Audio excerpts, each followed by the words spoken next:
All right, I'm continuing with part three of the oral history and trying to begin in terms of some degree of what went on in while I worked, because nobody really knows what went on in that area. I mean, from the time I began, which was 1988. There was something going on in Mississippi. The end of Chippewa was going on. The Supreme Court had made a decision as to whether or not you could sue in the state courts, and finally they did for fraud. As a matter of fact, I think one tobacco company got a settlement, which nobody ever got any money for it, $450,000. There were a lot of things that were going on.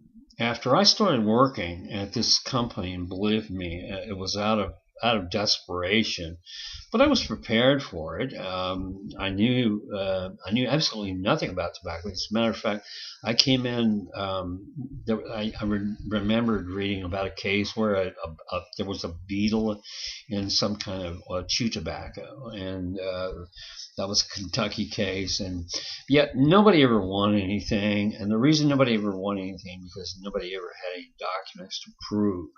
Now in Minnesota, when Minnesota took exception to the way Mike Moore was running the show, and I don't blame them one bit, because it seemed to be driven solely by a desire to join a group of lawyers, and with the idea that a consumer advocate like Mike Moore would be doing some kind of good, and he would be doing it with the money of someone else. Well, in fact, it wasn't. It didn't turn out to be the money of Dick Scruggs. It turned out to be the money of somebody named Momo, who happened to contribute something like $2 million over here, or $2.5 million, and now he's living on $17 million every year, or something of that sense. One of my a person that I knew, J.D. Lee, had read my book, Intent to Deceive, when I was living elsewhere. he said, well, you ought to publish this thing. And I said, what is it about you don't understand? I mean, you tried a case in the 1980s, and you should know something about tobacco. And he said, oh, no, this is all new. And I said, but you're getting money from the tobacco settlement. You're getting money. And he said, yeah, I put in $100,000 and I'm getting $10 million back, but I had to sue to get it. Well, that to me is sort of the basis of what happened in terms of the master settlement agreement. Not the whole thing, but the tobacco companies wanted this. They desperately wanted this, and I read it over and over. If we can be protected by the feds or by the states, particularly by the states, if we can be protected, and they are, they're completely protected because they're in bed with the states. And this makes a strange bedfellows? No, it's just perfect bedfellow for them. So where you had paralegals and people who didn't know enough where to. I mean, if you had a privileged document, really privileged document, it said, okay, we're killing people in New Guinea or in that's not too far from the truth, because I did read a document where BAT absolutely knew what they were doing. And I said, well, we'll just have to think about this. And you were protected by this $60 million a year budget on the outhouse council, and so much money inside. If you had somebody who was never going to be able to appear and say anything against you, and lawyers had a duty. Well, let's just say that if you could find a lawyer who would not violate his oath, because when you could see these documents, the surface of the document would tell you exactly what was intended. It was intended to deceive. It was intended to hide. It was intended to conceal. And so if the effort was concealment, and this is what Judge Sarakin comes out with in 1992, in February of 1992, he comes out and he says, oh, well, I've discovered the special count 4, and he doesn't really know how this works. I do, because I know all the names. As a matter of fact, one of my particular areas of expertise was gathering these ongoing frauds, and they were handing them to me as early as 1990, where the scientist was bought by Shokardi Bacon. The scientist was bought through the tobacco companies, through the ad hoc committees or whatever. Listen, these people had a racket. But it wasn't the kind that was prosecuted by our wonderful federal district court.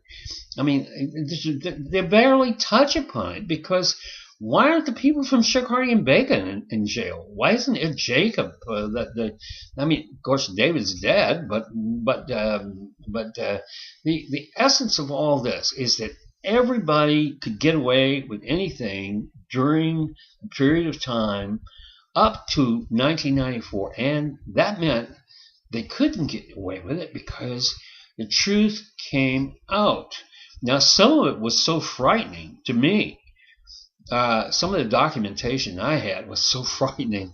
I felt like, okay, at one point I really wanted to live. I didn't want to die. I didn't want to get shot or be sent down to Eddyville. Toward the end, I was kind of happy that they were giving me the green light to go, because it was getting very frightening. I knew too much. I had too much. I had all these documents, and today we have a storehouse, a wealth of documents, and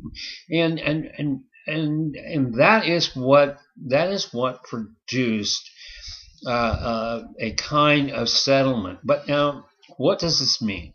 It means absolutely nothing, because you've actually made a few fat cat lawyers very fat, and they themselves are getting fatter and fatter. But that's okay. I mean, that's what they knew would happen. I mean, Shokardi Bacon knew if they could get away with giving the lawyers a whole bundle of money and constantly for 25 years, they'd be real happy, because they wouldn't have to worry about them. Now, the other part is, if they could make the so-called health advocates, the people who were out there saying, oh, tobacco is bad, this is what we should do, youth is being, there's more tobacco, youth smoking, yada, all this stuff.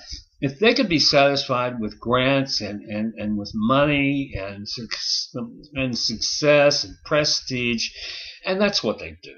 They write books. They pretend that they have some kind of great awareness of what's going on, and some of them, however sincere they may be, and honest to God, I really don't think a lot of them are sincere, but then again, it's sort of like a virus. Sometimes you do find a person who has a little bit of sincerity, and that person is not merely an academician like Stanton Glantz, who is in a totally different field, but he likes what he's doing, and he gets to enjoy the pleasures of being a prestigious individual.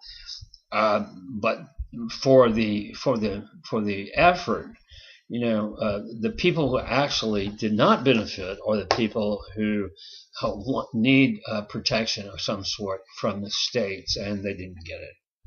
And essentially, that is where you continue to lose. And there's a lot of money that flows from the tobacco industry, and an enormous amount of money. And today, in our in our world with Goldman Sachs, Bear Stearns, Lehman Brothers, the whole holocaust of events that came down during the money draining from the foreclosure. It seems like petty cash, the 256 $1 billion, whatever that Christine Gregoire finally settled for. But the tobacco companies got off with murder. And all of the lawyers who are responsible for everything, in-house, out-house, all of these lawyers and all of these scientists who belong to these great establishments, our first universities, Harvard, Washington University, the people that have associated with this are scared to death. I mean, there are a number of universities, University of California, associating with tobacco companies for years and years and years. And to get this down correctly, no, we fail completely to get anything right there. And I'm ashamed to have wasted my time. Although, what I was making was more than I could have been making anywhere else. $9 an hour, and yet, to consider this a success is absolutely wrong. I mean, there is absolutely nothing in this that's a success. And certainly if you consider the entire world, for example, other parts of the world, and not the United States. And at one point I heard the term global settlement, and that was absolutely rash. And every time I hear World Health Organization, I think, you people are so idiotic. There's nothing World Health about you. I mean, you're basically, and this is from somebody who read you every day. Every day. I had 2,700 billable hours for 4.25 years. Every year. That's pretty high. And we worked 40 hours a week. And that was the whole game. And I learned an awful lot. I learned as much as I did as when I got a PhD. And I swear to God, there's no other way that you can get something if you really want to do it. Maybe that's why I did it. I don't know. I thought it was ridiculous at some point because I knew after I was somehow lured into the people down in Mississippi. This is my home. I mean, my parents are buried here. My family's here. But nobody else was aware. For some reason or other, that, Curtis Wilkie does point out that Dickie Scruggs and our paths crossed over from time to time during his lifetime and mine. Yes, very much so. But it was amazing how frivolous this whole thing has turned out, and how frivolous the last 12 years have been, and the 12 years to come are to be, because there's nothing. The tobacco industries have defeated you again, and they've done it, and they've done it successfully, and it's what they wanted. That's it. That's what they wanted. They got it. They got protection.